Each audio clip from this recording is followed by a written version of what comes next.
Hello guys.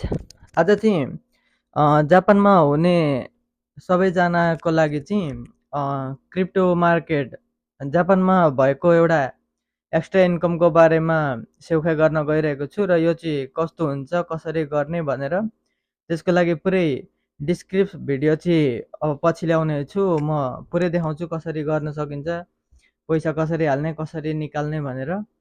र आज चाहिँ म एउटा प्रोजेक्टको बारेमा भन्न गइरहेको छु, त्यो भनेको चाहिँ क्याप्टेन बिएनबी हो। र यसलाई चाहिँ म तपाईँहरूको आँखा अगाडि लाइभ पनि गरेर देखाउँछु। अहिले एक मान त्यहाँनिर हालेर तपाईँहरूको लागि अब आजबाट डेली म हाल्नेछु, किनभने अहिले भनेको तपाईँको बुल मार्केट ब्याक भइसकेको छ र 3 महिनादेखि चाहिँ एकदमै मार्केट डाउनमा थियो। लास्टै एकदमै सोच्नै नसक्ने डाउनमा, अहिले चाहिँ रिकभर भइसकेको छ। रिकभर भनेको लगभग डाउनबाट 3x माथि आइसकेको छ र त्यही भएर चाहिँ आज म यो भिडियो बनाउँदैछु। आज मे 14 मा तपाईँहरूले देख्न पनि सक्नुहुन्छ